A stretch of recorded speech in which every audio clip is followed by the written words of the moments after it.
success is stuck if you track it back to the source. My worldview is every element of your personality, from your preservance to your risk tolerance to your ambition to your intelligence, is a product of pure chance. You needed the genes you are born with and exact experiences of your life to create a person you are with the opportunities you have. Every decision you make is a simple mass product of those variables. What good is a book that discusses success if success is entirely luck? That's a perfectly reasonable thing to wonder. And it matters because if you believe a success is based on luck, you're not likely to try hard as if you believe success comes from hard work. No matter what genes and circumstances you have, history tells us you still need to work hard to pull it off. Does it believe in pure luck work against you? But everyone is different. One book can have a profound effect on one person and a tiny impact on another. You wouldn't buy a book if it didn't have the potential to change you in some way, even if that change is just entertainment or an increase in your knowledge. Books change us automatically, just as any experience does. You are a different person now than you were when you started this book, literally. Some of your cells have died and have been replaced. Your body has matured, even if only by a few hours, and your brain has modified its internal structure based on its chemistry and all of your outside influences, including what you've read. Okay, I'm a little bit tired and I feel hungry, but just gonna keep going. Okay, if anything in this book sticks in your mind, it will probably get reinforced over time. You are a new person now. You don't need to do anything as a result of reading this book. You already changed, and if you've done by much upright, you've changed in a way that will sometimes make people say you were lucky. The key to my many things is that I eat right, exercise daily, and I have lots of control over my schedule, which allows me to match my tasks with my mental state. Later today, when I'm mentally spent, I'll do a few hours of mindless drawing for the comics I already loved. So the first part of my system involves managing my mental and physical state so I can do more things that have my kind of energy.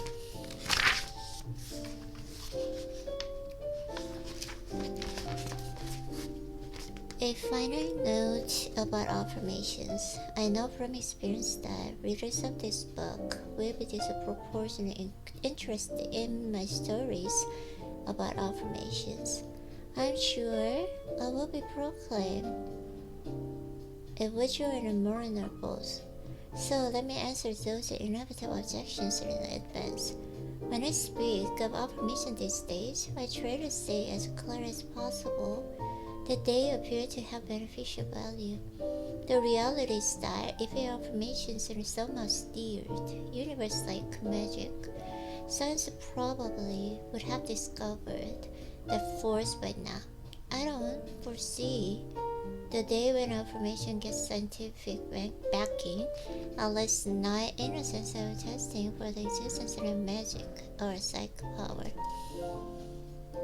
I think we can all agree that affirmations are a phenomenon of the mind and belong in the domain of psychology and perception. Build and delight. One can imagine that doing affirmations might have a predictable impact on the brain, perhaps in terms of focus and motivation, or any number of chemical reactions. Those reactions would, one assumes, be either beneficial or harmful to the pursuit of success. So, in one sense, affirmations are no more special than any form of positive thinking, prayers, visualization, chanting, or the like. That said, I can tell you that in my case, affirmations appear to have more power than one might expect from the positive thinking. The illusion is the world itself is changing to satisfy the affirmations. Allow me to offer some explanations of why affirmations appear to be influencing more than just the person doing them. The most obvious explanation for the apparent power of the affirmation is the selective memory. There is plenty of science to support the idea that we humans tend to remember the things we want to remember and to forget the things we'd rather forget. With affirmations, one might expect to remember the coincidental good luck and not forget the bad luck. The result of that selective remembering gives us the incorrect impression that affirmations work more often than you might reasonably expect from the chance alone. In my case, I know I didn't lie about my experiences, but you have no way to be sure I am telling the truth. False memory is another possible explanation for why affirmations appear to work. Humans form false memories quite easily, so that has to be the one potential explanation of why affirmations appear to work.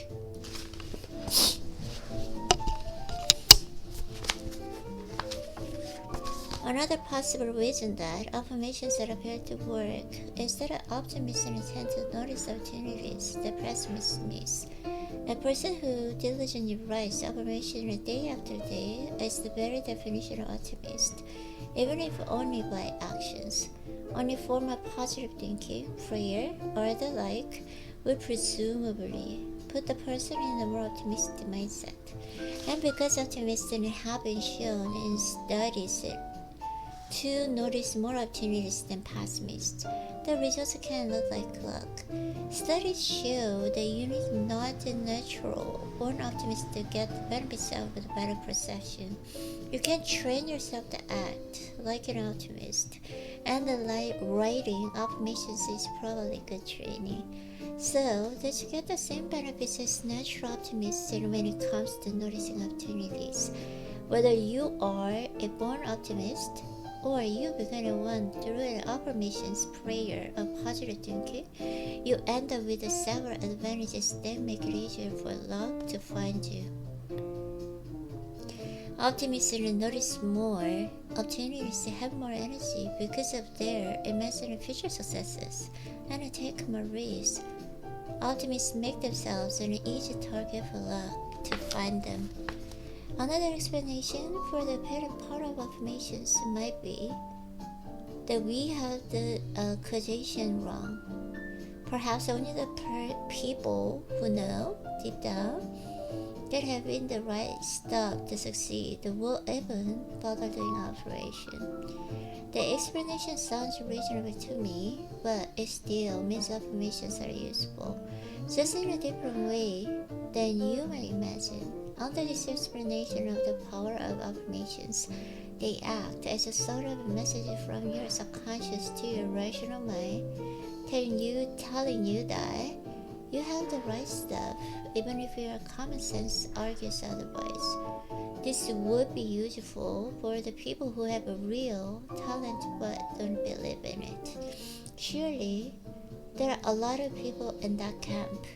Another possible explanation for the apparent power of affirmations is that our tiny human brains have not evolved to the point where they can give us an inaccurate impression of our reality.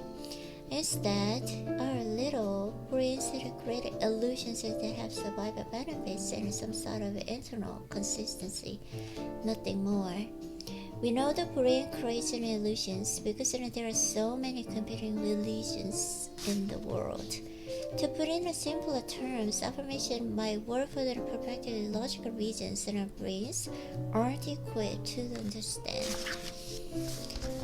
I'll reiterate that I have no objective information suggests that affirmations work for me or that they might work for you. And please don't email me to ask you into detailed instructions and affirmations so you can do it right. I think a deep and consistent focus on what you want is all that is required. But that's just my gut feeling. I would argue that doing affirmation is a system that helps you focus, boosts your optimism and energy, and perhaps validates your talent and the drive.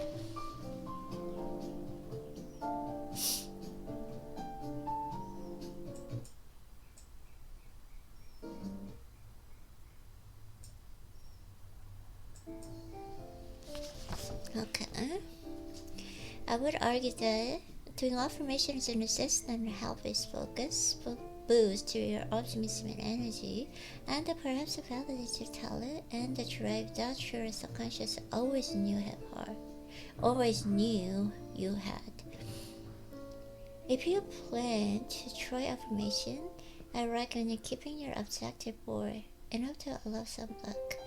It's probably better to affirm future goals than to try to win a specific lottery. Humans will always think in terms of goals. Our brains are wired that way. But goals make sense only if you also have a system that moves you in the right direction. I believe I tried affirmations on a number of occasions, and the results that I remember, or I think I remember, appear to the borderline miraculous. To me, affirmations are an ongoing mystery. All I know for sure is that I've never heard of anyone being harmed, emotionally or otherwise, by affirmations.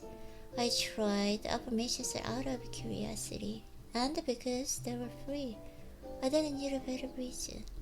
Now you know what I know.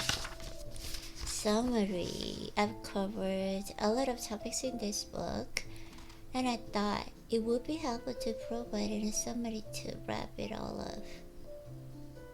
Keep in mind that if you skip to the end of this book to read this section, it will seem extraordinary, unpersuasive out of context.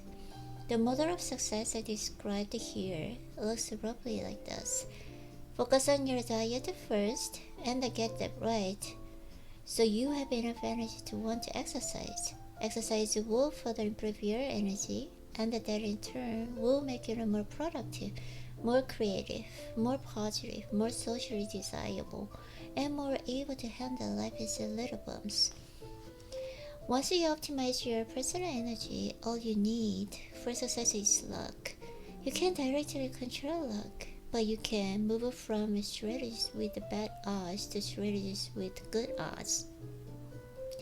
For example, learning multiple skills makes your odds of success dramatically higher than learning one skill. If you learn to control your ego, you can pick strategies that scare out the people who fear embarrassment, thus luring you and compete against a smaller field. And if you stay in the game long enough, luck has a better chance of finding you. Avoid the career traps, such as pursuing jobs that require you to sell your limited supply of time while preparing you for nothing better. Happiness is the unusable goal in life. Unless you are a sociopath, your your own happiness will depend on being good to others. And happiness is trends. I'm sorry. Happiness tends to happen naturally whenever you have a good health, resources, and a flexible schedule. Get your health right first. Acquire resources and new skills and through hard work. And I look for the opportunity that gives you a flexible schedule someday. Some skills are more important than others, and you should acquire and measure those key skills as possible, including public speaking, business writing, and working understanding of the psychology of persuasion, and understanding of basic technology concepts, social skills, proper voice technique, good grammar, and the basic accounting. Develop a habit of simplifying. Learn how to make a small talk with strangers and then learn how to avoid being an asshole. If you get that stuff right, and almost anyone can, you will be hard to stop. It might help you somehow to think of yourself as most robots and not skin, bugs and evolve, magic and mystery. If you control the inputs, you can determine the outcomes. Give or take some back. Eat right, exercise, think positively, learn as much as possible, and stay out of jail and the good things that happen.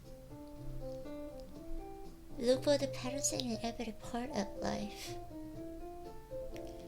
From diet to exercise to any component of success, try to find scientific backing for your observed patterns and use yourself as a laboratory to see if the patterns hold for you. Most important, understand the goals are for losers and systems are for winners. People who seem to have a good luck are often the people who have the system that allows the luck to find them. I have laid out some systems in this book that seem to work for me.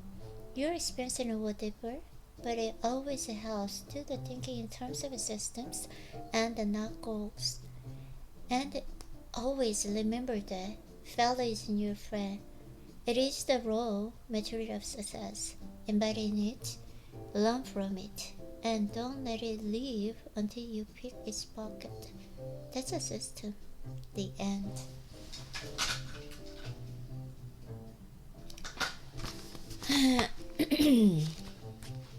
Okay. I read book, motivation. I don't need motivation to work out. Diet, happiness. Okay.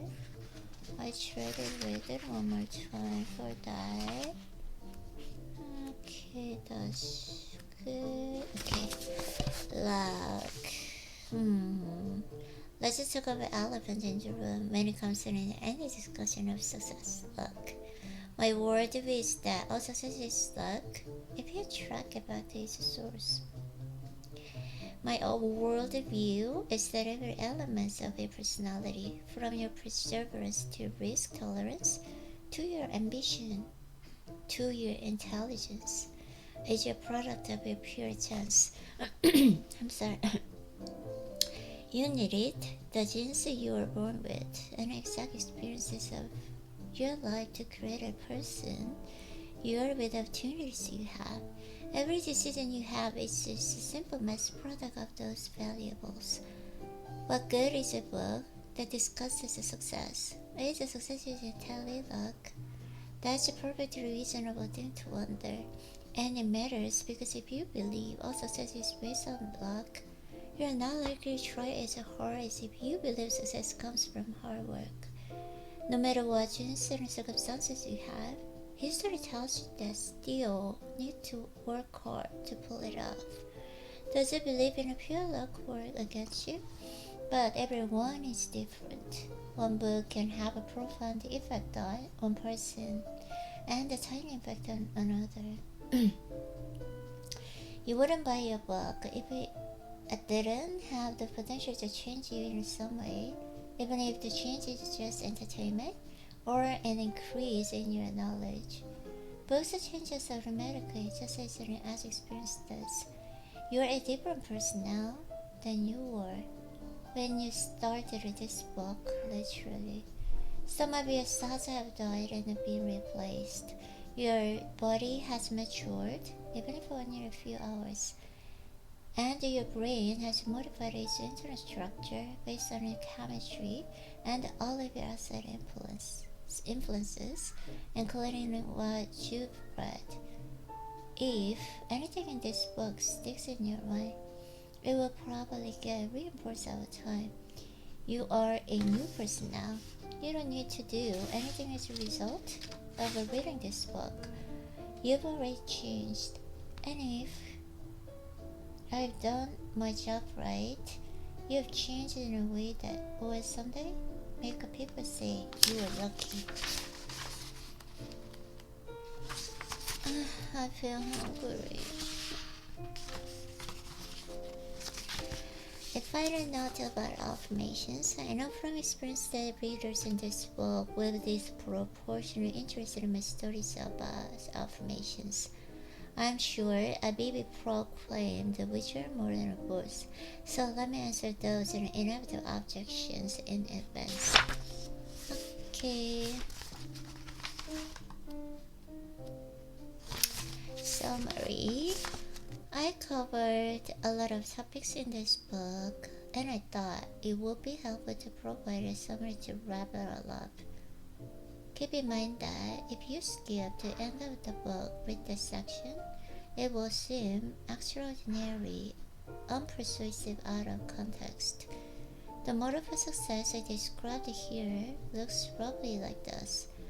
Focus on your diet. First, get the break so you have the enough energy to want to exercise.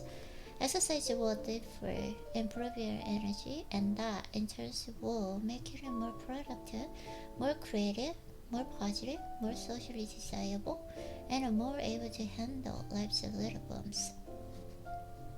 Once you optimize your potential energy, all you need for success is luck. You can't directly control luck, but you can move from strategies with bad odds to strategies with good odds. For example, learning multiple skills makes your odds of success dramatically higher than learning one skill. If you learn to control your ego, you can pick strategies that scare off the people who fear embarrassment. Those are letting you to compete against it in smaller field. And if you stay in the game long enough, luck has the better chance of finding you.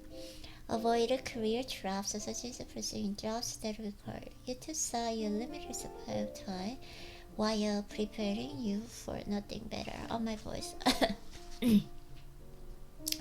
Happiness is the only useful goal in life. Unless you're the sociopath, your own happiness will depend on being good to others. And happiness tends to happen naturally whenever you have good health, resources, and a flexible schedule. Get your health right first. Acquire your resources and the new skills through hard work. And I look at the opportunity that gives you a flexible schedule someday. Some skills are more important than others, and you should acquire as many of those key skills as possible, including public speaking, business writing, and working understanding of psychology persuasion, and understanding of basic technology concepts, social skills, proper voice technique, good grammar, and the basic accounting. Develop a habit of simplifying. Learn how to make a small talk with strangers, and learn how to avoid being as asshole.